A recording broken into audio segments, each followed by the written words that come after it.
Well, the Morrison government was blindsided when Beijing suspended exports from 4 Australian abattoirs, and the Trade Minister is currently trying to soften the trade tensions as Queensland's Premier warns thousands of jobs are at risk.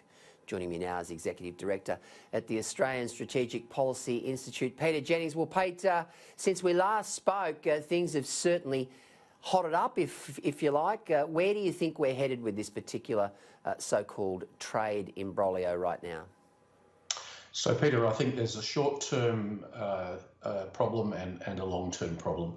The short-term problem is that on Sunday, the World Health Assembly meets. This is the governing body of the World Health Organization. I believe Greg Hunt, Health Minister, is going to it. This is the forum which our government is saying should be responsible for directing an investigation into the origins of the coronavirus. I think what we've seen with China's behaviour towards barley and beef in the last few days is very much a shot across the bows, a warning to Australia not to embarrass China in this meeting. So there's a kind of a tactical problem, if you will. As we go into the rest of this year in 2021, I think that the longer term problem is simply going to be that we will constantly come up against these types of challenges of dealing with a much more aggressive one-party state in Beijing.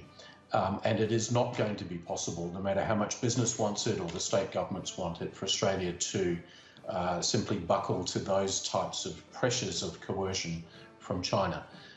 So I think this is going to give rise to, a pretty difficult period of time, a very rocky relationship between the two countries. And of course, the university sector, the tourism sector, so reliant on China. I've got to ask you this question, Peter.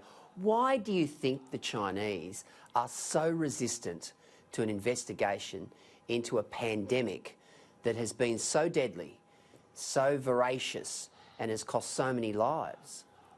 I think the answer is simple, and that is everything that happens in China is driven by the interests and the priorities of the Communist Party.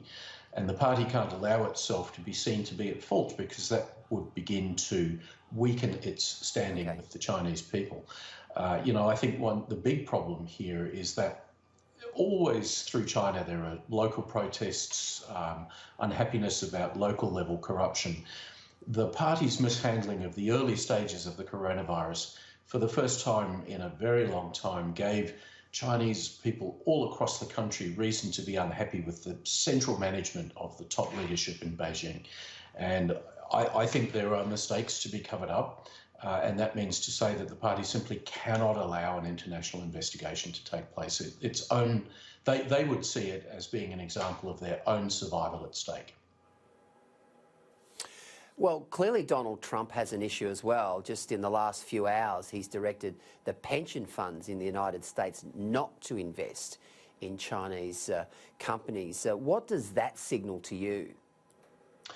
Peter, we are seeing now the early stages of a separation of the economies of the democracies with the economies of the People's Republic of China. Perhaps an early example of that was in IT, when the US and Australia and a number of other governments decided to keep Chinese companies out of the 5G network. I think more recently, the lesson we've all learned, of course, is that we cannot afford to be completely dependent on China for drugs and pharmaceuticals, for protective equipment, for medical teams. And so there is now going to be, to some extent, what is called decoupling. I don't think that means we're going to stop trading with China. I think if we could have a Beijing that was prepared to be less offensive and more cooperative in how it wanted to deal with Australia, we could actually continue to do a lot together. But countries now, the smart democracies at least, are going to give themselves a bit of extra strength by delinking from aspects of engagement with China where that engagement makes you vulnerable. And America has done this, but I believe the Europeans will follow, and Australia is too, to some extent as well. Well, that's interesting you should say that, Peter, because Andrew Liveris, the former boss of Dow Chemicals, he's now an advisor to the National COVID-19 Coordination Commission. He's called for national self-sufficiency in manufacturing and much else. Australia drank the free trade juice and decided that offshoring was okay. Well, that era is gone, he told the Australian Financial Review, which sort of adds a lot of weight to what you just said.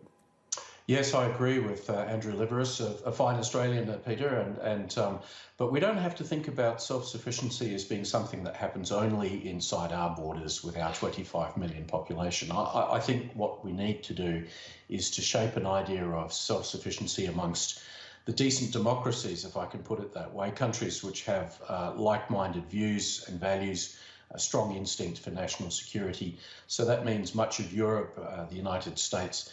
It also means Japan. Ideally, it would be great if Indonesia could be part of that project as well, as a young but vibrant democracy.